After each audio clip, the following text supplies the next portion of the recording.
사장에서 산발락과 도비아가 이스라엘의 성벽 재건을 본격적으로 방해를 시작했지만 느헤미야는 먼저 하나님께 기도하고 하지만 하나님께서는 4장 15절에 그들의 꾀를 피하셨다라는 것을 알 수 있습니다.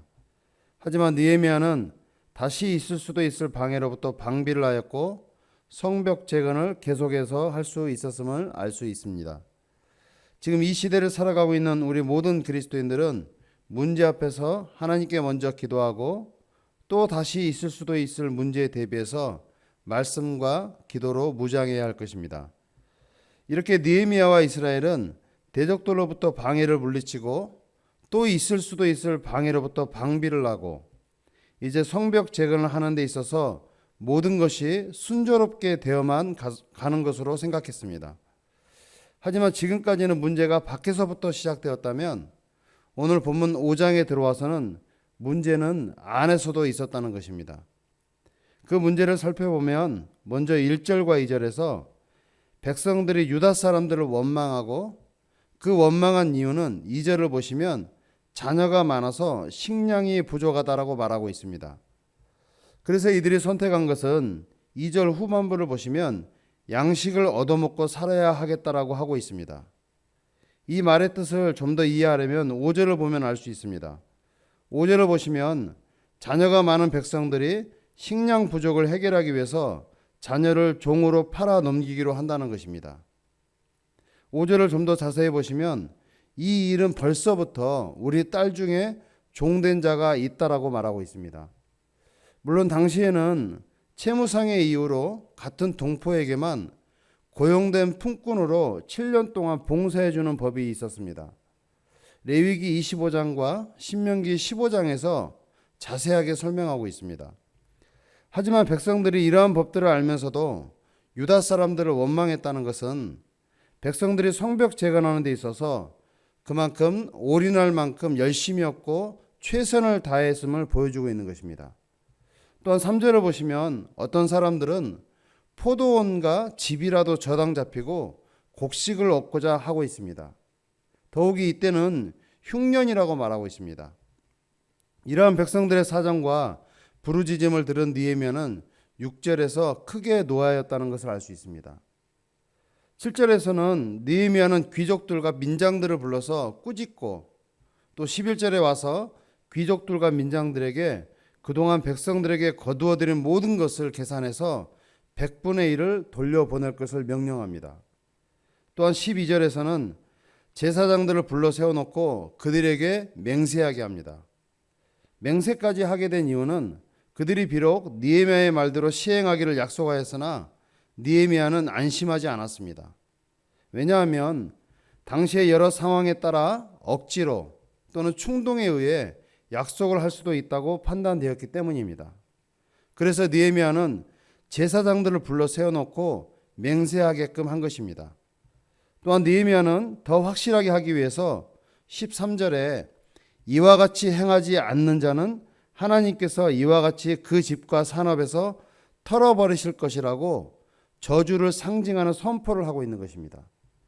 그리고 이어서 14절에서 느헤미야는 총독으로 세움을 받고 예루살렘으로 와서는 단 한 번도 녹을 받지 않았다라고 말하고 있습니다.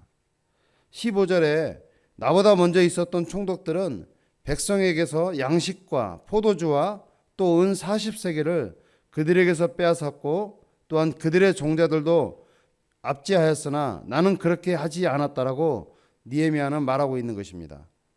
이유는 나는 하나님을 경외함으로 이같이 행하지 않았다라고 말하고 있는 것입니다. 사랑하는 성도 여러분, 오늘 우리가 말씀을 통해서 기억하고 도전할 것은 첫 번째는 약자를 돌아보자는 것입니다. 특별히 교회 공동체 안에서 어렵고 힘들어하는 성도가 있을 수도 있습니다. 아마도 그 성도는 교회 공동체 안에서 자기의 어려움을, 특히 물질 같은 어려움은 더더욱 말을 못하고 있는 성도가 있을 수도 있습니다. 우리 모두가 알고 있듯이 초대교회는 자기의 소유를 팔아 교회 공동체의 성도들과 함께 했습니다. 물론 지금은 자기의 소유를 팔아서 어려운 성도를 도울 수는 없습니다. 하지만 교회는 하나님의 자녀들이 함께하는 곳입니다. 하나님의 자녀들은 먼저 공동체 안에서 나눔과 위로가 있어야 할 것입니다. 어떤 분들은 이렇게 말을 합니다. 지금 하고 있는 사업이 장사가 잘 되면 더 많이 헌신하고 도움을 줄 것이라고. 하지만 어떤 분은 이렇게 말을 합니다. 지금 작은 것에 헌신과 주머니를 열지 못하면 더 큰 것도 할 수 없다. 오늘 저와 여러분이 교회 공동체 안에서 하나님의 마음을 가지고 약자를 돌아보고 또 필요에 따라 주머니를 열어 도움의 손길을 전할 수 있기를 바랍니다. 두 번째는 문제는 교회 밖에서만 있는 것이 아니라 교회 안에서도 있다라는 것입니다. 오늘 느헤미야는 문제 앞에서 크게 놓아였지만 지혜롭게 잘 대처해 가는 것을 보게 됩니다. 우리가 속해 있는 공동체 안에서도 문제는 언제든지 있을 수도 있습니다. 하지만 문제로만 보는 것이 아니라 오늘 느헤미야가 지혜롭게 잘 대처해 가는 것처럼 우리 모두도 느헤미야처럼 기도의 사람이 되어서 하나님의 마음을 가지고 문제를 잘 대처해 가야 할 것입니다. 오늘 저와 여러분이 교회 공동체 안에서 어렵고 힘들어하는 성도를 돌아보고 또 문제 앞에서 하나님의 지혜를 가지고 하나님의 마음을 가지고 잘 헤쳐나가는 우리 모두가 되시길 예수님 이름으로 축복합니다. 기도하겠습니다. 거룩하시고 존귀하신 하나님, 문제는 밖에만 있는 것이 아니라 안에서도 문제가 있음을 보게 됩니다.